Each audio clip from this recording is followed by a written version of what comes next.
Even though the segment of compact hatchbacks like the Honda Civic hatchback, the Toyota Corolla hatchback, and Mazda's own Mazda 3 hatchback isn't as booming as it used to be, I still believe there is a spot for these in the automotive world. Mazda especially has really been working hard towards infiltrating that luxury compact segment, like the Acura Integra, BMW 2 Series, and even the Mercedes-Benz CLA.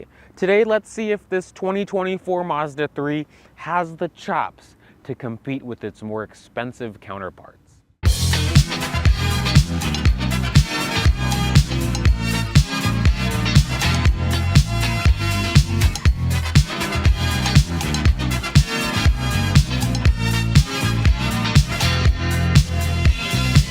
This Mazda 3 in particular is thankfully a hatch, and it's a 2024 2.5 turbo premium plus in polymetal gray metallic. It is a nice looking gray for those that may like gray, but to be completely honest, if I was to get one of these, it would be in Soul Red Crystal, which I believe is a $595 option from Mazda, one of my favorite colors from them, and it really makes this thing look beautiful. But because this one is a top spec example, it gives it an MSRP of about $38,000, even though it is a lot of money for a normal hatchback like a Civic, Corolla, or anything like that.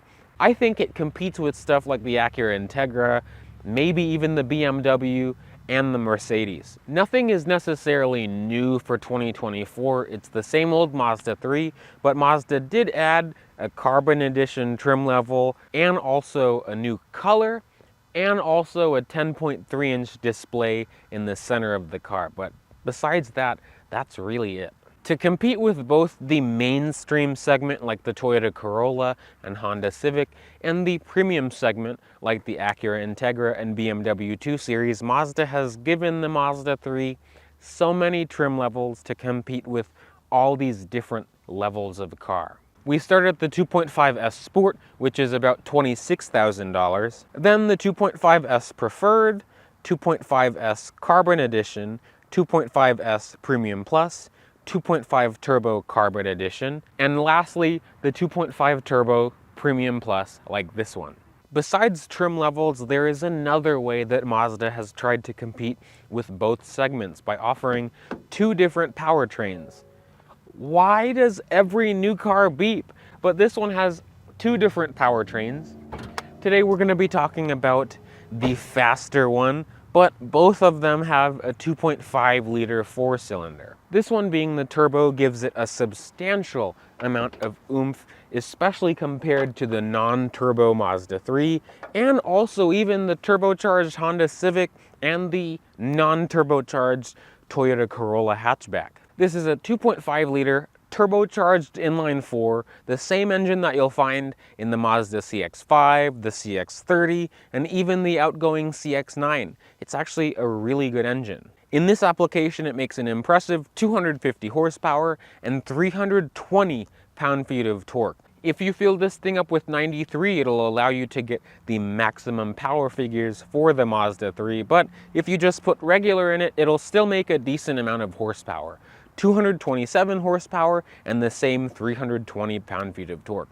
This goes to a 6-speed automatic in this one and all-wheel drive, but front-wheel drive models can get an optional 6-speed manual, but that's not available with the turbo or all-wheel drive. Now, an advantage of this is clearly the power. It gets this thing from 0 to 60 in 5.5 seconds.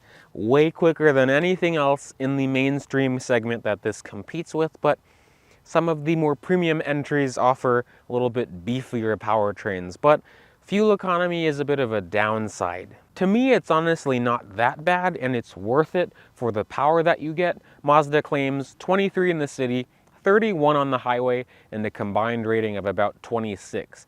I've actually been getting about 25, 26 mpg as my average, and that's with a heavy foot and all kinds of driving scenarios. So it's not that bad, but you do feel the pain with the 12-gallon fuel tank, so you'll be filling this up a little bit more often than you'd like. Believe it or not, Mazda still offers the 3 in 2 different configurations. You can either get the hatchback like this one, which I honestly prefer, and also the sedan, which I still see just as often, but again, I prefer the hatch. And of course, Mazda offers many different wheel options depending on which trim level of Mazda 3 you get, but they are a little bit weird because some trims, if I'm not mistaken, the Carbon Edition and also the turbo models will have these black 18-inch alloy wheels, which look pretty good, and they're wrapped around 215 with tires. That's how you know it's more of a comfy car than a sporty car. Not only does the ability of putting crossbars on this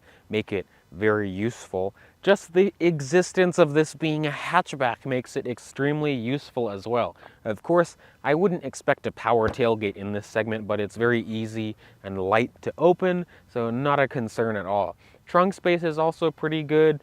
Because this is such a sloping hatchback design, it's more of a big trunk of a sedan than an actual hatchback trunk. Behind the rear seat, you get about 20 cubic feet of volume, which is reasonable, but if you're looking at the Honda Civic hatchback, that has about 25 cubic feet of volume, so a little bit bigger. If you want more space, you can drop the 60-40 split seat down and get about 47 cubic feet of volume. Thankfully, also underneath the floor, Mazda provides you with a donut spare tire. You also get a jack and various other tools as well. There's also an LED light in here, but I don't see any power situation back here, but that's okay. I do like that Mazda gives you a power lock for the trunk, so you can push this and then shut the thing, and then it just locks.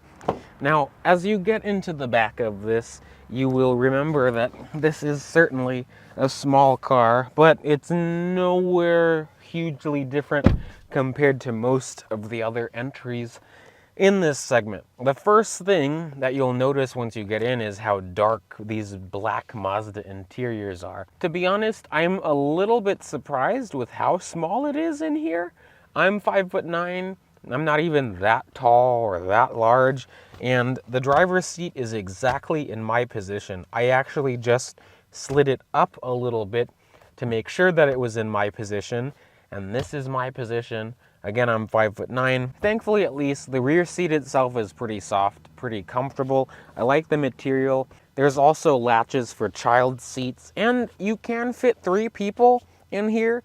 3 kids could definitely fit back here, but this is not the type of car for multiple adults. There is a nice center armrest, which is pretty soft and pretty spacious as well, and 2 cup holders back here. Again, that rear seat is a 60-40 split. Material quality in the back seat is honestly pretty decent. Everything that you feel is soft touch, feels nice. Even the very bottom of the door has a nicer feeling plastic. Even though it feels nice in here, this does lack a few creature comforts that you may look for. You won't find heated rear seats. I'm also surprised to see that Mazda doesn't even give you air vents for the rear seat passengers, not behind the center console or on the pillars. But this car is small enough, I guess the air can come to me. Thankfully, things do get a little bit more spacious as we get into the front seat of the Mazda 3. The door still closes with a nice solid thunk, and this one has a push button start system. It's funny, I had a Volvo last week, and the key of these is very similar. This is the current Mazda key. The buttons are on the side, just like Volvo, and it's a very similar shape and still plasticky like Volvo. But because of this smart key, you can put your foot on the brake and press the start button to go.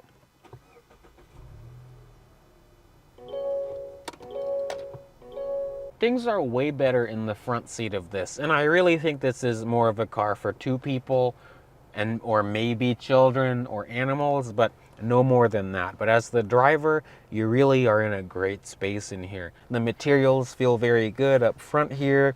Soft touch material with stitching on the door panel. Things feel really great. The dash feels nice. Nothing really creaks or rattles in here. As we look at the door panel and this whole left side of the interior, all 4 windows are auto up and down. That's something that I really appreciate. You won't find power folding mirrors in this, but I don't think many entries in this segment even offer that anyway.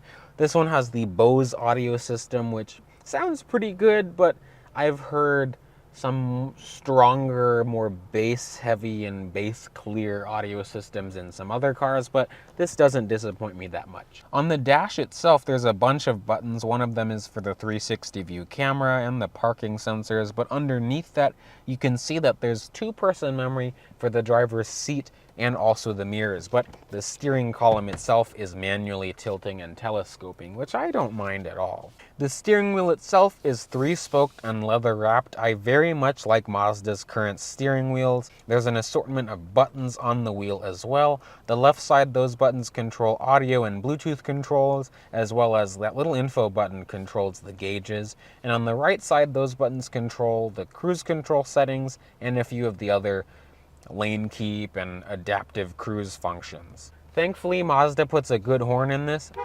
Very good sounding horn. There's also paddles behind the wheel as well that work pretty decent, but we'll talk about that later. Also behind the wheel, you'll notice that this has automatic headlights, automatic high beams as well, which it's very easy to turn them on and off. And also on the right side of the wheel, this has automatic rain sensing wipers on this loaded model as well. If you're used to Mazda gauges, these will be pretty familiar to you. It's a partial analog and digital setup. It's more analog than anything to me because you get an analog tach, an analog temperature gauge, and fuel gauge, but the center display is what's digital. But it still has a normal needle, and there really isn't that much customization in here. Even when you put this into sport mode, all it does is show you that there's a little sport light that pops up, but it doesn't change anything in the gauges at all. As we look at the center of the car, this one has the new 10.3-inch display. It's only touchscreen in Apple CarPlay or Android Auto, which it does wireless and wired Apple CarPlay and Android Auto, thankfully. And the Mazda infotainment system isn't too bad either. It only uses this scroll wheel that's behind the shifter. And after a little bit of time, you will get used to it. Thankfully, there isn't a lot in here that you'll really need to be focusing on the screen while you're driving. So it honestly all becomes second nature. But I mainly have this in Apple CarPlay anyway, so it doesn't bother me that much. Thankfully, it's pretty simple. Something else that's pretty simple is the dual zone climate control underneath. You don't have to rely on the screen to adjust temperature or fan speed. Everything is just right, easily labeled. Very easy to reach while you're driving the car, and you can see the buttons for the heated seats underneath that and also the heated steering wheel. One annoyance, I guess I'd say it's an annoyance, is the power button for the climate control is kind of hidden because you can see that it's a power button, but from the driver's seat you can't see that the light on it is actually illuminated, so it took me a second to realize that that was the power button for the climate control. Underneath all that, there's a wireless charger, and there's also 2 reasonably sized cup holders. They're a little bit on the shallow side. And behind that, you can see the shifter for the 6-speed automatic. Thankfully, it has a normal shifter. Behind that, the center armrest is actually very soft, and you can see it's leather padded with stitching on it as well. It also slides backwards and forwards, I guess for adjustment, or you can just peek for little things in here, but this console does open. You have to slide it back first to open it, and it's just shallow, just like the center hump, but it's not too bad. It actually fits my camera in here, and there's also 2 USB Type-C ports for the front seat passengers. That reminds me, there are no chargers or anything in the back seat of this. Anyways, the seats in this are pretty comfortable as well, of course, because this isn't something like a Mazda Speed 3. The seats aren't extremely supportive, but they offer a great amount of support for all kinds of sizes of people, and they're soft and comfortable. I like how the headrests actually are where the back of my head are. Both the driver and passenger side seats are heated but not cooled, and also the passenger seat is manually adjusting, while the driver's seat offers full range of power adjustment with 2-way lumbar as well. Up top, this has an auto-dimming rear view mirror, which is frameless. You also have garage door home link. There's also a small single pane moonroof in this. It would be nice to see a Pano roof, but realistically, I don't think any cars in this segment that aren't ridiculously expensive offer that. So the Mazda 3 has always been one of my favorites in this segment, and it's because of how premium they make this thing feel, especially in higher trims, because this one is a premium plus. Again, it competes with stuff like the Acura Integra, at least in my eyes it does, because it actually rides in a similar manner, and it's just as composed, and it offers a lot of power as well. On these rougher neighborhood roads, it actually takes bumps pretty well, even with these bigger wheels, so I'm actually impressed on the ride. It's always been a pleasant car to drive, and an extremely pleasant daily driver of a car as well. The only complaint I would say is the fuel economy, and like, to me it's not a huge deal, but it's just because of the size of the tank. You have to keep filling this thing up often, especially if you drive a lot. I actually have yet to drive a non-turbo Mazda 3 of this generation, but we're getting on this main road here. I put myself in sport mode.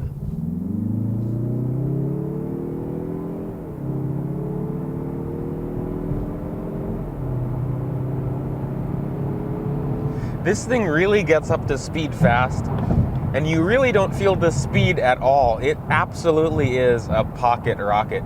But I like that the engine of this sounds pretty good as well. So it kind of does make it fun to drive. I'll go into sport mode and manual mode, and we'll throw it in some corners here. It's very nimble. Wow. The paddles are reasonably responsive. Of course, it's not going to be like a Mazda 3, or it's not going to be like a Mazda Speed 3 that's tight and taut, but for something this soft, it's actually very balanced and very controlled. I do wish that there was a Mazda Speed 3 variant of this car, especially with this powertrain, because these feel under-braked when you're driving them not closer to the limit, but when you're driving them a little bit more spiritedly. I do feel the limitations of the brakes, and I also feel the limitations of the chassis itself. It's just a little bit soft, but when it comes to daily driving, it doesn't make it bad at all. It's actually a good thing. It sounds like engine sound is pumped into the speakers, but it sounds pretty good. It gives it a nice beefy sound. We're gonna get on this other little fun road here, and then we can go back and have some more fun. But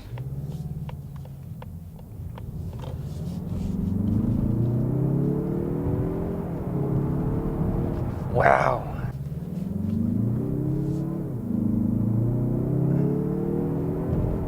You really don't feel the speed until you look at the speedometer, because it's actually quiet in here. Of course, there's road noise and wind noise when you're driving it quickly, but it's actually pretty civilized in here. And I mean, that's just, again, that's what you get with the Premium Plus and not sporty, rigid Mazda Speed 3 that we really want. Let's see around this corner. Like, you can feel how skinny the tires are, but again, this is just me trying to have fun with this thing. It's actually very fun. As you drive this thing normally, as you would expect, it's very quiet, very soft. The steering has a great amount of feel to it, but it's also pretty effortless as well. I also like the weight that the steering has, but it doesn't change when you're in sport mode.